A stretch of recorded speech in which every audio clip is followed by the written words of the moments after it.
everybody get one of these ones? Big sir?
It's great to see everybody. It seems like it's been forever.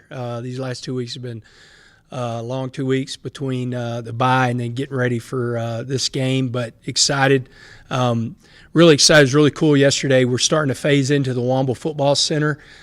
So yesterday we were able to use our team room for our team meeting for the first time. It's absolutely incredible. I think the video board is, where you see this, I think it's like 40-foot.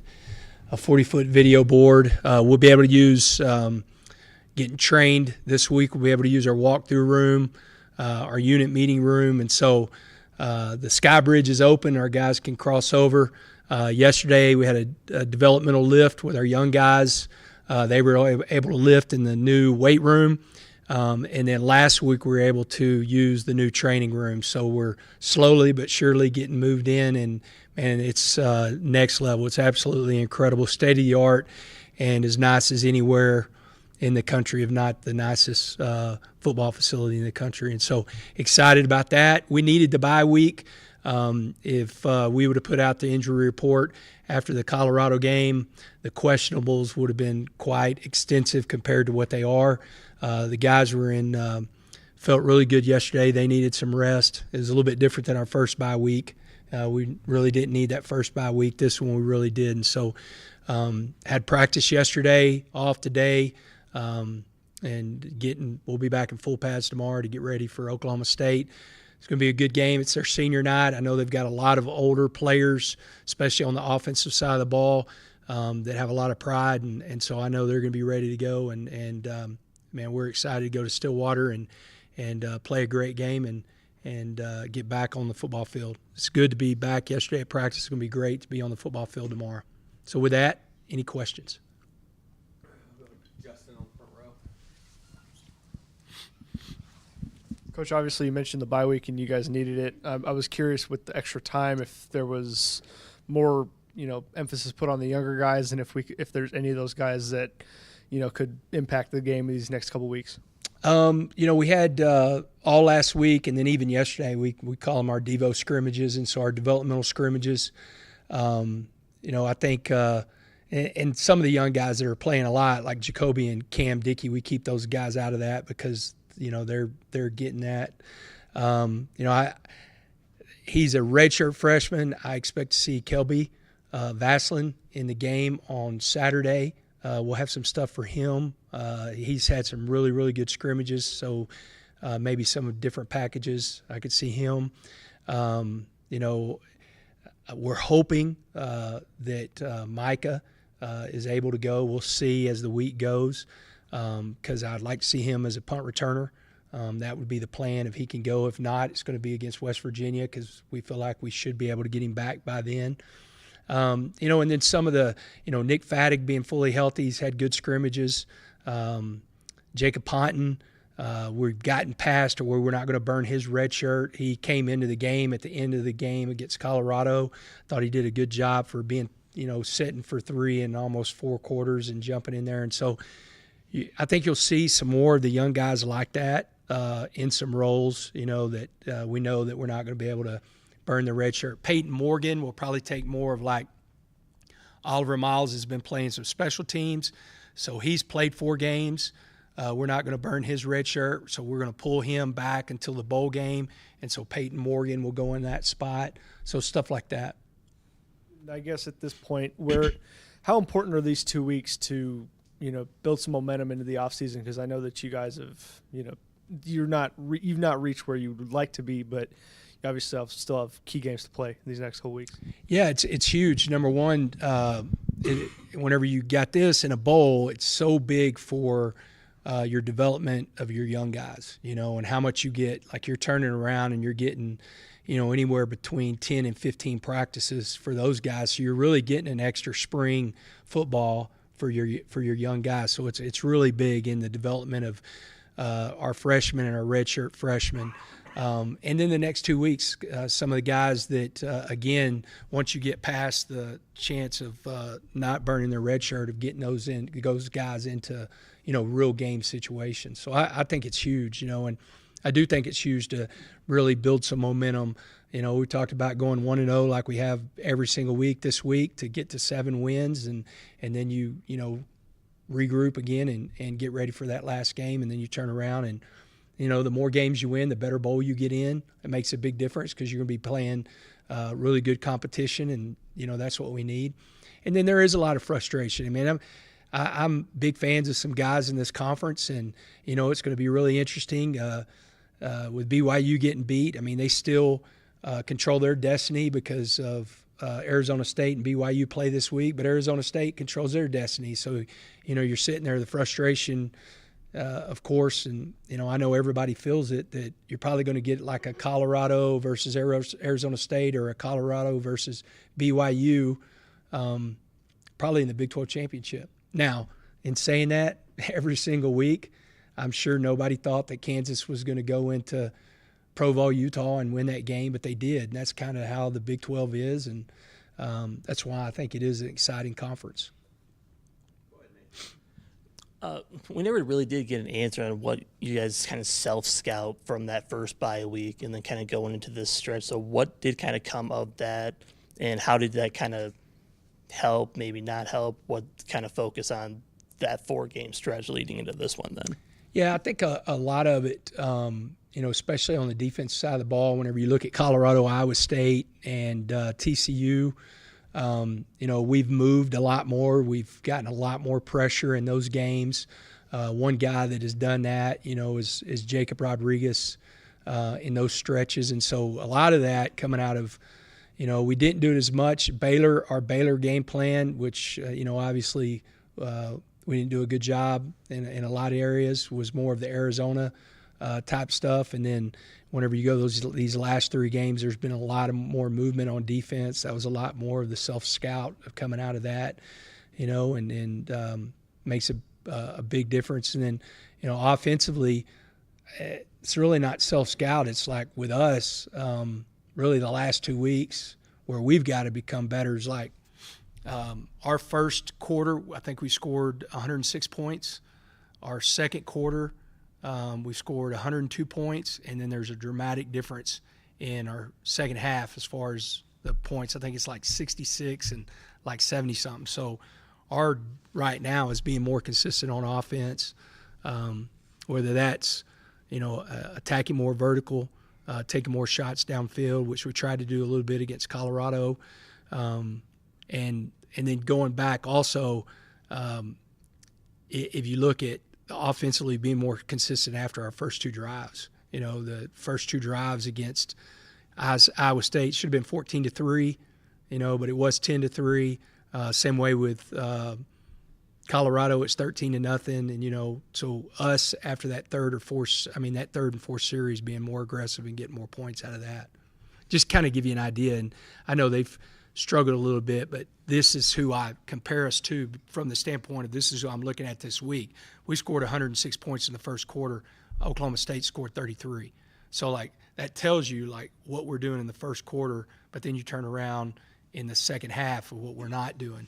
And some of that also is, whenever you look at the total points of that 4-game winning streak, you're also talking about you've got the game in hand, you're running Taj more, you're slowing the game down, stuff like that to win the game.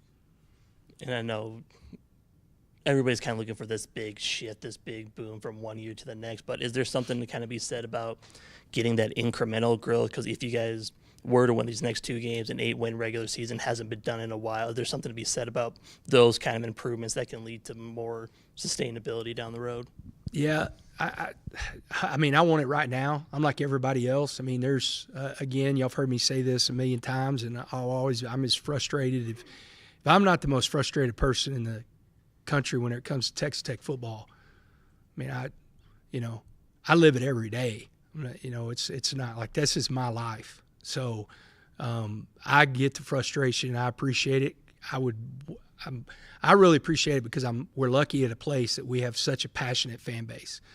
So I understand the frustration, but I also understand that getting 8 wins, and Matt, you tell me if I'm wrong, but I think it hadn't been done since 2009. And then whenever you look at it, we can go into great depth, but how many times it's been done, period. Next year we'll play 100 years of football at Texas Tech, and just the amount of time that it's been done. And so whenever I say that, it's not good enough, right? We all know that. It's not good enough. I'm here to win the Big 12. It's not good enough. But to grow this program and push it forward, it's really important. Our guys understand how important this week is. I think you're going to see that on Saturday on how hard we play, of how important this game is to get 7 wins. And then, we really hadn't talked about in the full scheme with the entire team of 8, but, really trying to concentrate on this week. But it is – we have to push this program forward. Bless you. So we've seen kind of how records can be a little deceiving with college football, and it feels like every single week there's some kind of upset. Y'all upset Iowa State. Yeah. Last weekend you mentioned BYU taking a tumble against Kansas. So my question to you is maybe what steps are your coaching staff and even some of the leaders on this team taking to ensure that your program isn't one of the ones getting that upset? Yeah, I've never seen college football like this. And it's I think it's going to continue. I don't think it changes because I think you're going to continue seeing the portal affect college football and teams doing a good job of evaluating talent and helping them improve, how guys develop their younger talent and helping them improve. I think the biggest thing, and we've gone from, if you think about it, our last 4 weeks, it's like been a roller coaster. We get blown out by Baylor. embarrassing loss at home. Then you turn around and you go to TCU and you feel like you have the game in hand and get beat at the end. And then you turn around and it shows the fight in these players that they can go into Ames, Iowa and beat an undefeated team. And then you come back and we start off on a great note and get beat by Colorado. It's been a roller coaster, a lot of highs and lows this season. Really trying to get these guys and this staff to focus on, like yesterday, my point in our meeting was, let's have the best Sunday we've had.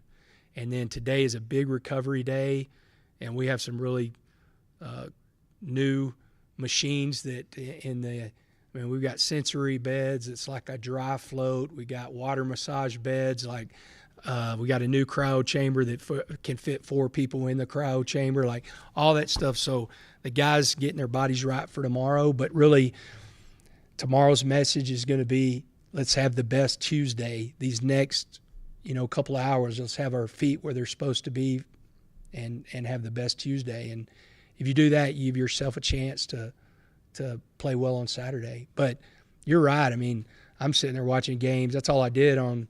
I got back from Dallas recruiting about 1:30, and I watched games, all day long. And of course, y'all know I know Chris, I'm a huge fight fan, so I watched UFC fights and everything like that, and had all the TVs going. And man, it's just crazy. I mean, like, who can beat who, and who's a good team, and teams that you think are really good, and all of a sudden they're having that one off Saturday or a couple off Saturdays, and it's really interesting right now in college football. And that's also the frustrating part. And for me, I think one of the things that I have done for a long time is recognizing opportunities, and it's frustrating the opportunity that we've allowed to pass by because at different times we haven't been good enough on game day to win those games.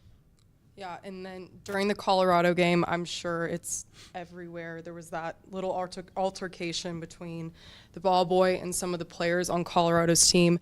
Have you heard anything from Colorado about that? Have y'all taken any steps, or was it just kind of a misunderstanding that we as consumers and the media, I guess, misunderstood? I don't want to say anybody misunderstood, but, I think that was more – it'd be a great question for Kirby from the standpoint of, I think, that's probably been addressed at the AD level and everything like that.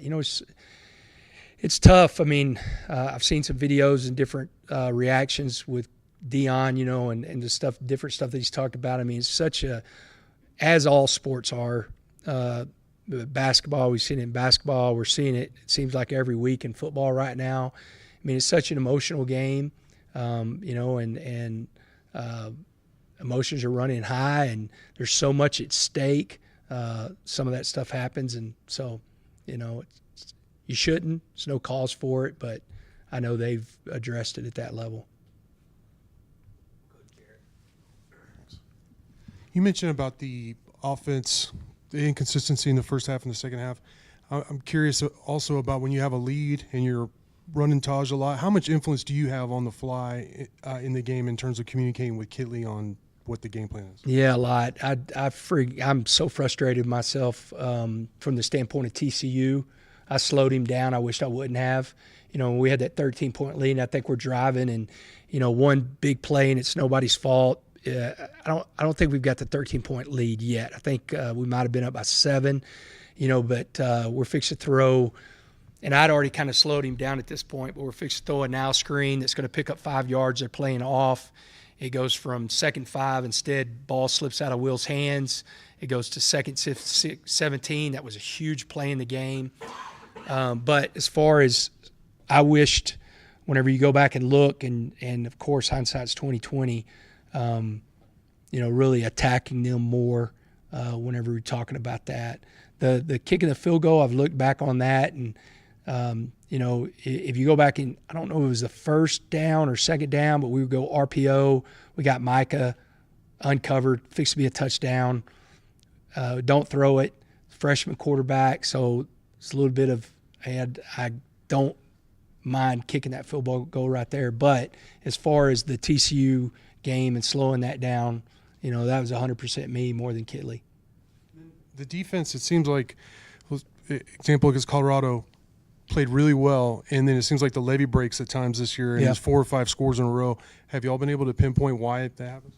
Well, the thing about like Colorado and even Iowa State, I mean, you're playing really good defense. And, Iowa State, we give up a touchdown right before half, and we're like you're literally are in a really good call, and you don't play the ball on the single receiver side when you've got a cover 2 corner and a safety. So you should have 2 guys on that, and you don't play it. And when I look back on that, I think that's coaching, and getting the guys to understand. Then you turn around, and I think it's twice. Y'all can help me. 2nd 16, I think it's 2nd and 19. They throw a screen. One's a touchdown. I think one's a huge play, first down.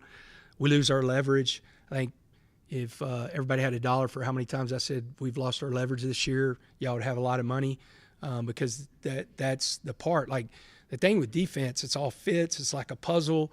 You force balls where you want it to go versus where they want it to go. Sometimes they win, but sometimes, you're fundamentally not in good positions. The first one that was a touchdown, our corner runs right down the middle. He's got to set the edge.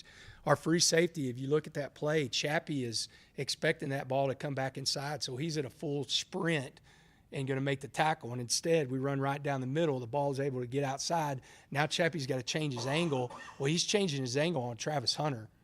So you can't change. Like, that's out the window now. Now, all of a sudden, it's a touchdown. And so that's the things. I mean, it happened right before the half against Baylor. So you're playing really, really good defense, and then fundamentally, assignment-wise, and just fundamental football, we have a lapse, and gives up big plays. Coach, after the Colorado game, you talked about a few missed calls. I'm curious if you ever got a response from the NCAA about that. That comes from the Big 12 level, and we got an email saying not to comment on the officials anymore, which I think, probably y'all probably saw the Utah game.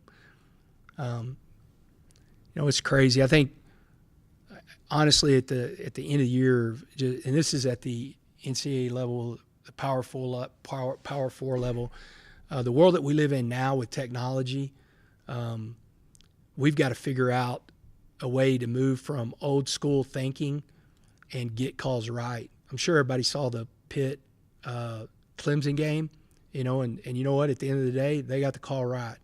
I don't know how Dabo feels about it in the moment. I know he wasn't happy about it, but he can't argue that was the right call.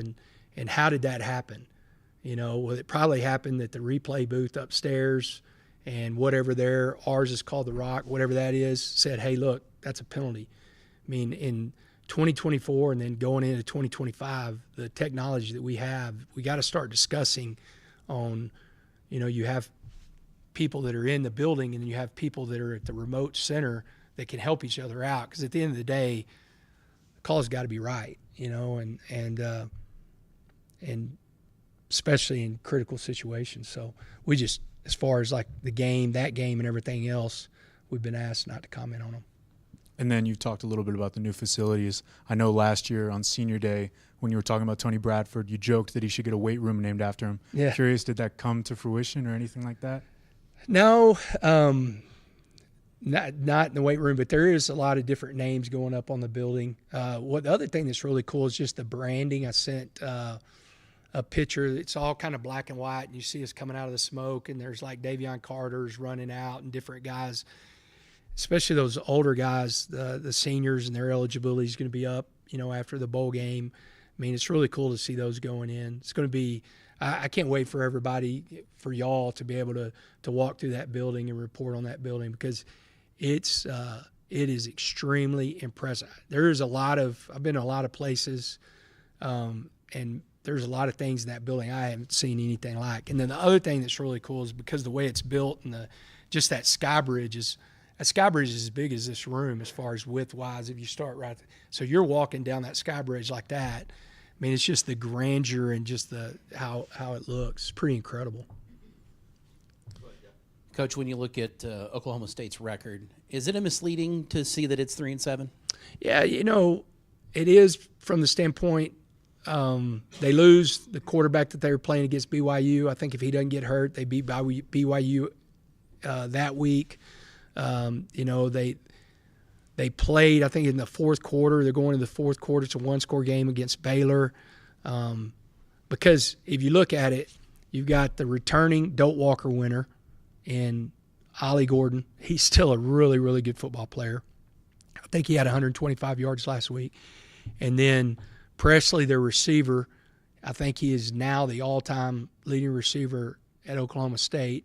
Well, y'all think about that. I mean, the Biletnikoff winners that they've had at Oklahoma State, and that guy being the number one guy says a lot about him. And then they've dealt with some injuries, and so do some of those guys come back, or are they out for the year? Because two of their better defensive players haven't played in a few weeks. So, and those guys are getting invited to the Senior Bowls and everything like that, and two really, really good players. I don't know if they're going to be back or not, but it is, and again, this conference, I think anybody can beat anybody, if you're not ready to go on Saturday. So we're gonna have to be ready to go on Saturday. And it's going to be a great environment, man. Stillwater's a great college town that, it's got the paddles are going to be banging against the wall, and it's going to be loud, and our guys are going to be ready for it. And you kind of talked about it a little bit there, but what stands out about both sides of Oklahoma State between their offense and defense? What just jumps off the page that you guys are going to have to be ready for? I think experience at quarterback. He's played a lot of football. He has weapons. They've got a vet offensive line, and, we've got to do a good job of run fit, because Ollie is a really good football player. And then defensively, it's going to be a little bit, personnel is different, but it's going to be a little bit like what we've played against Colorado. They're going to play 4 down. They're going to run a lot of man, free. We're going to have to take advantage of some of our matchups. And, and I think it's really important to get a fast start. I think whenever you're coming off a loss like we've had and coming off a loss like they've had, it's going to be the team that wants to play the most, that's most excited to play on Saturday.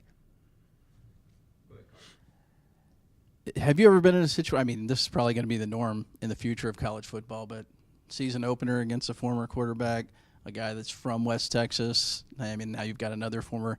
How unique and how weird is that to have a quarterback on the other side that probably wants to prove, hey, I should have been there all along type thing? Yeah, man, I do think it's going to be kind of the norm, but it's crazy. I mean, if you go through like week 1, there was 6 or 7 starters, and then you go week 3. I mean, 2 of the old linemen that started had played it. I mean, it's just, I think it's the kind of the norm, and so I know this is going to be his last home game there, and then he's playing his old team. I know Allen from the standpoint of he's from Grapevine, and we recruited him at Baylor, so know him well. I know he and Kirby at Media Day had great conversation, and man, he's a great kid, and I know he's going to be fired up to play us. I think they all will be, just because, when you're playing your last game in a place that, you spent some time. He's been there for 2 years, but, man, those old linemen, they've been there for a long time. One of them also recruited out of Argyle, that our starting center, his brother, plays for him, and I know that's going to be a big deal of them playing against each other, and, who's going to have bragging rights in the family.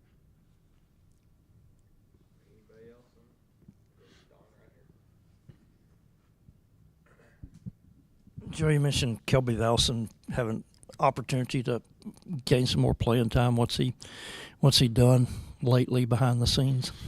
He's he had a big day yesterday in our developmental scrimmage. He's catching the ball really well. And some of it would depend also, some of the reps that Micah was getting. If Micah can't play, he's going to get. But we're going to do some different things with him. And, some of those young guys, we got to see, exactly where they're at. And he's practiced hard all year long, played a little bit on special teams, but not a lot. But he has shown up. Will starts out in those Devo scrimmages to get his reps, and they've had a good connection, and he showed up every one of the scrimmages that we've had. We've probably, in the last 3 weeks or 2 weeks, we've won 2, 3, 4, 6 scrimmages with the young guys, and somewhere between 20 and 35 plays with those guys, and he's shown up in every one of them. For the folks who have wanted to see more Will Hammond since the TCU game, what's the plan for him? Well, we're past to where the big deal with him was keeping his red shirt, and again, Barron's and healthy and everything like that. He's been splitting some reps with some different guys. I think, going in and even going into the bowl game, he'll get a lot more reps with the twos and make sure he's ready to go. I forgot what game it was that it might have been Baylor. Barron's helmet came off, and he, was grabbing his helmet to run on the field, and I ended up calling a timeout, because I didn't want to have him in one game and burn a game because of a helmet coming off. I don't have to worry about that anymore. We don't have to worry about him being ready to go in the game. So we'll prepare him, if something happens to Barron these next couple weeks, and then we'll kind of see how the bowl game goes as far as what we're going to do there.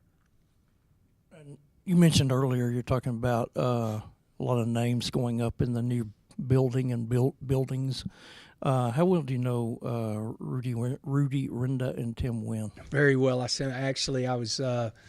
was in the Players Lounge last night because there's a recovery room in the Players Lounge, and so I wanted to go in there, and they're still that part of the building. They're still a few weeks away, but I took a picture of it and sent it to both of them. Man, they've been great supporters of ours. And again, I think it's really cool whenever you've got former players that are giving back to their university at the level that they're giving back to, and could put their name on the wall. So I got response from both of them last night on the text. Those are two really great guys. All right, that'll do it for Coach Boyd. All right. Thanks, Coach. Thank y'all.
Coach, what do you feel about this Oklahoma State roster? You obviously have a very experienced quarterback that you're going up against, and just seems like some quality skill, and obviously Ollie Gordon in the backfield, I guess.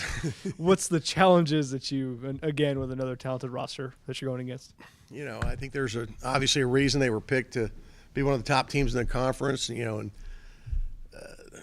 this game's fickle. You know, you've got a great nucleus coming back, fantastic players, a lot of experience. You know, Presley, I think, is one of the best receivers in the league. Ollie Gordon, obviously, with what he did a year ago, was one of the best backs in the country.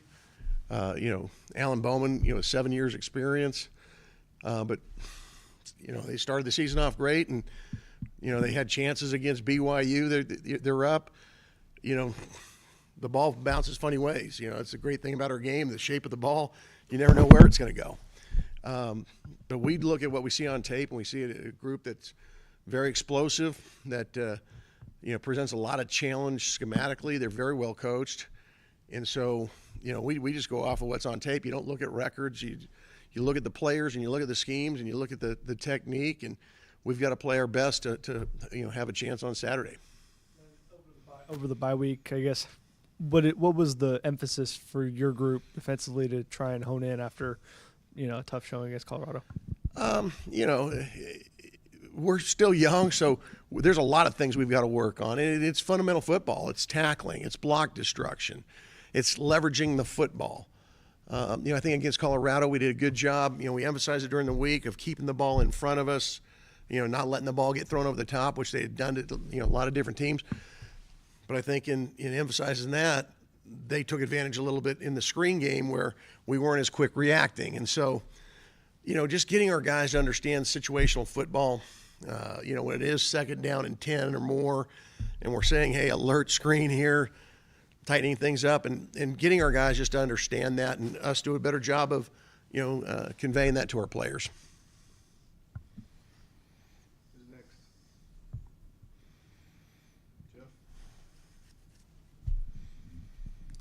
Coach, you talked about it a little bit there, but is their 3-7 record misleading for how good this team can be? Absolutely. I mean, I think you can ask Arkansas or BYU, and they certainly would tell you. You know, they're a team that, you know, has had injuries like most teams had, and I don't know if that's the reason for it. But they've got a nucleus of players that are as good as any in the conference on offense. I don't look at the other side of the ball. We've got to do a great job of playing good fundamental football and play with a chip on our shoulder. And, you know, don't look at 3-7, because this, to me, is not a 3-7 team. I mean, look what happened over the weekend with the 3-6 team. If, you know, Kansas goes to Provo, and that's our league. You know, everyone's like a one possession away from flipping their record one way or the other. And you know, we will prepare like we're playing a team that's 10-0, and you know, our coaches will, and I know our players will. They've responded to every challenge we've given to them. Haven't been perfect, but they respond, and they go and they practice hard, and they've given us everything we can ask from them, and hopefully we put it all together on Saturday. You mentioned it there a little bit with regards to anything can happen in the Big 12 this year. Is there some look back a little bit with you guys, especially after what happened this past weekend, where if 1, 2, or 3 things go better, you guys are in the driver's seat for the Big 12 championship game as opposed to where you're sitting now? And if so, how do you keep that from affecting Saturday? You know, if and buts were candy and nuts, you know, we'd all have a Merry Christmas. You can't. You look back, it's human nature, but you can't. We had our opportunity, we didn't take advantage of it. We got to coach better, and that's how I take it. And you know, I had a great weekend watching college football. It's nice because when you don't play, you're always watching games, like if you have the night game or the later afternoon game, but you're always watching it thinking about that game you have to, you know, in the afternoon. It's during bye weeks, you got to just totally chill and watch and learn, you know, especially situational football and what would you be doing in that situation. But you watch what Colorado did, and you know, if we could have created, you know, a takeaway or two, would that have been the difference in the ball game? Because it was really a one-score game till that last, you know, fumble, and they created it, and so give them credit. But you know, I thought our offense was going to go down and score, and we were going to have to find a way to stop them. And it's that last possession, that against TCU, the same thing. If we make another play on defense, maybe our offense doesn't have to score right there. And you question those things, especially when you have extra time, but you can't change the past. And our guys know that, the only thing we can affect is this week and hopefully finish this way, or finish the season the way we want to finish it. And if we do, we can be one of the best teams that Texas Tech has seen in a few years. Coach, you've watched plenty of tape, I know, on this Oklahoma State team. What's the difference between 2023 Ollie Gordon and 2024 Ollie Gordon? I mean, it's hard to say. I mean, people know who he is now. I think a lot of the defenses are a little bit more geared into where is he and, trying to take him away, schematically. That's probably the biggest reason. But again, every year is different. Things are never the same. You see him make some just freakish plays, just like he did a year ago. But for whatever reason, the whole mixture's not, as effective as it was a year ago. You'd probably have to ask them, because I still think he's a heck of a talent. He's going to be a high draft pick, and deservedly so. As far as the quarterback position, Alan Bowman was named the starter for this one, but how much time do you spend on backups as well, because they've played quite a few at the quarterback position? Yeah, the guy who was number 2 got hurt, a few weeks ago. I don't know what his status is. Obviously, we looked at him. We looked at the quarterback, the freshman who played the last couple of weeks in some backup role. You don't see a tremendous change in their offense. It's not like one guy's a triple option quarterback and the other one, they're going to try to get into some quarterback RPO stuff. They'd like to be able to have the quarterback move the sticks with his legs at times. So you're seeing similar themes regardless of who the quarterback is. But yeah, I mean, you go through every game and you look for, is there differences, and there's some subtle differences. Coach, there was a lot of emphasis on the depth on the defense going into the season, and it's a battle of attrition at this point of the season around the country. How do you feel about the depth at all 3 levels of the defense now, given injuries and then knowing more about the roster? In the last part, I'm sorry? In knowing more about the roster. Oh. I mean, we knew we had some really good competition going in. The thing we did not have was a lot of experience. And, I think we've got one of the best offenses in the league, and so you see our guys compete against them on the practice field, and you feel pretty good about yourself. It's a different feeling. It's a different sensation when you go out into, Jones AT&T for the first time, and there's 60,000 screaming, and it's not just practice anymore. And I think it took a while for some of our younger guys to get there. At this point in this season, there's really no excuses. Because we have a younger roster, I think you look across college football, because of the transfer portal, a lot of teams are playing with older players, and we just don't have that right now. So we have a lot of redshirt freshmen and true sophomores playing against guys who are redshirt juniors and seniors. It is what it is. I think we have talented guys. They give their hardest, but, just the maturization is not where they're going to be in a year or two. And so I like where our depth is. Would I like to have had some older guys? Sure. But we have who we have, and some of our older guys got hurt. That's football. You play with who you have. And we've got to do a better job as coaches of taking what our guys can do and trying to, accentuate that and try to, diminish, whatever shortcomings we may have. So you mentioned their wide receivers and the talent level that they have. What aggressiveness are you looking from your secondary? Any specific players, you're wanting to stand out, make some big plays, prevent those big passes?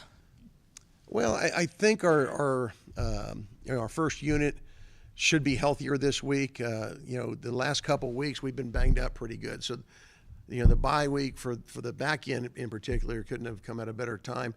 I think Colorado did a good job of blocking us, and we did not do a very good job of teaching block destruction and getting our guys to finish in a dominant position, and they took advantage of that. And they've got some skill, I think, that's as good as anywhere in the country. You saw it last weekend against one of the better defenses in our conference. So I'm hoping that our guys as a unit do a much better job, because I think Oklahoma State's got an outstanding screen game that, they can hit you running game between the tackles, or, get Ollie on the edge. And if you're doing a good job of defending that, then they're going to test you outside and zip the ball out in a hurry and see, okay, how well do your corners and safeties tackle. So they're gonna stress you, and I'm hoping we make a major upgrade in that part of the game in particular. And when you're doing that, then the next thing they're gonna do is pump fake it and see if your eye discipline and your technique sound, that you're not just playing the bubble. So it's a constant back and forth, and we've got to do a great job of coaches of teaching it and demanding that our guys do it the way we want. Time for one or two more. All good? All right. No? Thanks, Coach.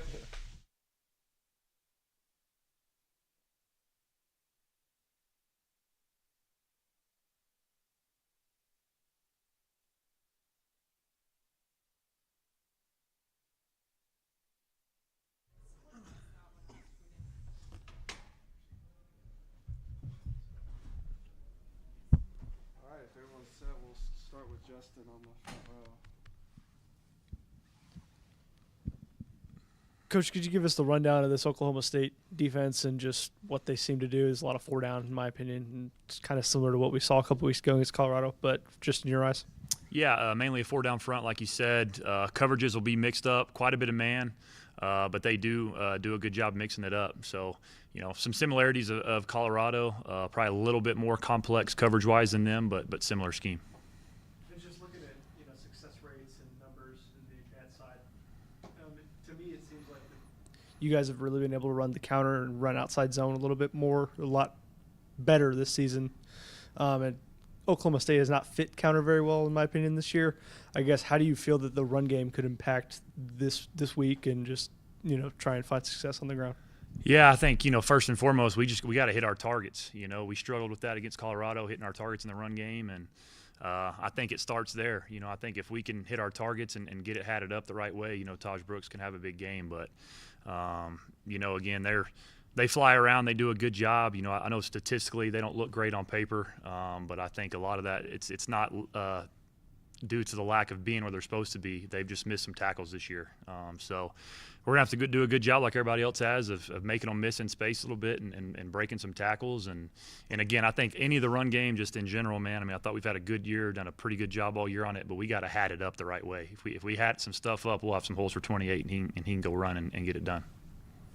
Just given that Taj has already broken that record, that he's carried the ball, 235 times. I don't think anybody else in the Big 12 has 200. Is there any chance that you kind of lighten that? I know he's coming off a bye week, but just considering there's 2 or 3 games left in the season, what do you see from him in the final stretch here? Yeah, I wasn't expecting him to carry as many as he did against Colorado based on what they had shown schematically, and then they changed up their scheme and were giving us extremely light boxes, just daring us to run the football, and we just didn't get it done against those guys. So same thing this week. It's going to be some friendly boxes at times, but a lot of man coverage as well, adding the hat to the box. So we'll see if they want to play like that. Expect more throws probably, but if they want to drop guys out of the box, expect to run. We're going to again try to dictate, see what they're going to try to do to us and dictate off that. But I feel good about Barron going out there and throwing it around a little bit as well. We've got a tie on your right. I know after the game it wasn't the result you wanted, so it wasn't exactly the time to celebrate Taj. But have you had that opportunity since? Yeah, it clearly extremely frustrating after the game. Should have been a huge night for our football program and him. And, after I went and told him I loved him, I appreciate him, all he's done for this football program and myself. And even about 4 hours after the game, I shot him a text again and just said thanks. And, I just hated that it was the way it was. But, man, he's a professional, man. He didn't want to celebrate it either, to be honest with you. He was frustrated and just mad at the opportunity that had a chance to go maybe get in this Big 12 championship game and didn't get it done. So we've celebrated it enough, to this point. But I wish it would have been a different outcome and it would have been better for that part of it for sure. One more. Just curious from an offensive coordinator perspective, what have you seen from Alan Bowman this season and maybe what he's been good at or struggled with? Man, it's kind of interesting. There hasn't been a whole lot of crossover film with those guys, so I haven't got to see a lot of them. I know they've bounced around quarterbacks a little bit here and there, but I want to say one guy got injured a few weeks back. To be honest with you, I haven't watched a whole lot of him, so I can't give you a fair assessment. It's kind of interesting and fun at the same time of him coming, playing him. I remember I was just telling Matt out in the hallway. I remember we were playing Arizona State here in 2017. We had a whiteout game, and he was going to be a mid-year enrollee, and we had his official visit at the 4 Golf place that afternoon before we played Arizona State, and we were there for his visit. And so it's kind of crazy how the time flies, and he's still playing football. But, he's had a great career, and I'm sure he'll be ready for the Red Raiders Saturday. But I can't give you a great answer on how he's played this year. I haven't got to see much of him.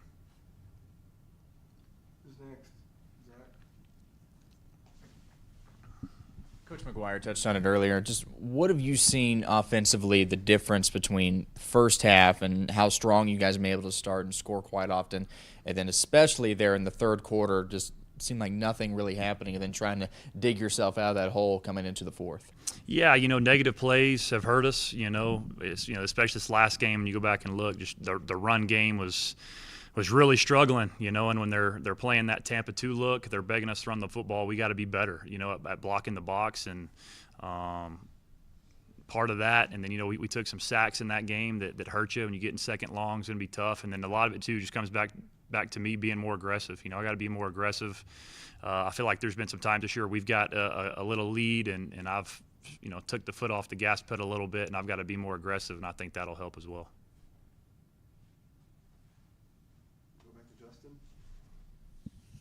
Coach, kind of on that same vein, you guys have kind of struggled after the first couple drives and in the second half at times this season. I guess, why do you believe that you've, taken the foot off the gas or just not been able to execute at a high level in those scenarios?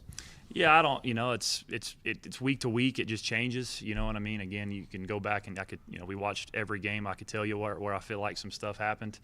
But, the one that, like I said, that I can really remember off the top of my head is this past Colorado game, and we felt like we had a great plan against them. They played like 78% cover one every play of the season, and we did a good job those first few drives, and they came out and went NFL Tampa on us, and the answer is run the football, and we weren't able to run the football at a high level, and there's a few pass concepts you can do, but as far as the deep ball and some of those things go, man, it's tough when you're playing that structure of a defense. So we've got to be able to get our guys to adapt to what they're doing, and I've got to be better there. And I just think it comes down to week in and week out what they're doing. We've got to be better at adjusting like they have. From this is kind of off topic, but adjusting in game like that, how much of if the defense does what they did, where they change what they do normally, how much of that is on your play sheet, or do you have to kind of adjust that at halftime, or just what's the deal there? No, I mean, we had, like I said, I mean, the run game and all that schematically that we had in for Colorado, we were able to call those exact plays, and again, we just didn't execute at a high enough level to get them done. So it wasn't as much of adapting. Again, they had shown some Tampa too, some NFL stuff, and they've gotten up on some teams. So we knew we could expect some Tampa. And again, we had some stuff in, and again, we got to execute at a better level. Coach, is the 3-7 record for Oklahoma State just completely misleading for what this team can do? Yeah, I think so. I mean, it's kind of interesting when you're flying through their games, and I only clearly watch the offensive, the opposing offense side of the ball, but other than TCU this last game, I feel like they're in every game, until the middle of the third quarter or maybe even the fourth quarter. I mean, they had BYU on the ropes, could easily beat BYU there. Arizona State, they're right with Arizona State up until the late of the third quarter. West Virginia did a good job against them, but again, when you watch the film, man, I mean, they're in position to make some plays. They've just missed some tackles this year, and that's on the defensive side of the ball. I think that's been kind of their Achilles heel, as far as they've got guys in gaps and they've just missed some tackles. So I think that record is a little deceiving. And for somebody who's been around this conference for a very long time as a fan and as coaching here for a while, how shocking is it that Oklahoma State is 3-7 for the kind of success that they've had under Gundy? Yeah, I mean, definitely something you're not used to seeing. I mean, he's a Hall of Fame coach, one of the best to ever do it. He's been doing it there for a really long time. I want to say this was 18 years in a row where he went to a bowl game, I believe, maybe even 19. I think I saw that somewhere. So doesn't happen very often for him. So definitely shocking, especially, they came in with a lot of returning starters and were poised to have a big year. So, but it's a weird year in college football. I mean, I think you're seeing it week in and week out that teams that shouldn't win games are winning games, and some teams that are supposed to be, 20-point spreads and some stuff like that are getting beat. So it's just kind of part of where college football is in today's day and age, in my opinion. Hey, Coach, following up on Justin's question about the adjustments. So when they switched to Tampa 2 and it's, run the ball, but then they're clearly winning up front, what's the adjustment then, or what was your adjustment in that game? Yeah, so, they were beating us up front, so our next thought was let's try to tempo them a little bit where maybe they can't get lined up but still have some run plays with that, and again, we just it just didn't work for us. We tried to drop back pass a few times, got sacked 7 times, 3 of those coming on max protections. Man, it just wasn't our night. We didn't execute at a high level. I didn't get them prepared very well.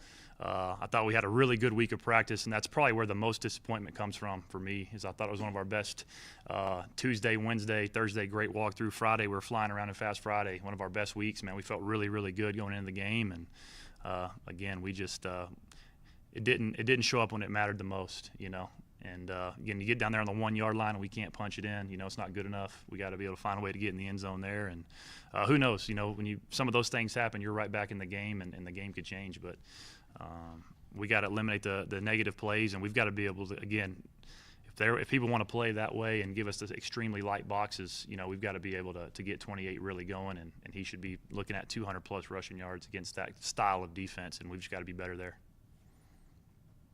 Anything else before we let him go? All right, thank you. Thank y'all.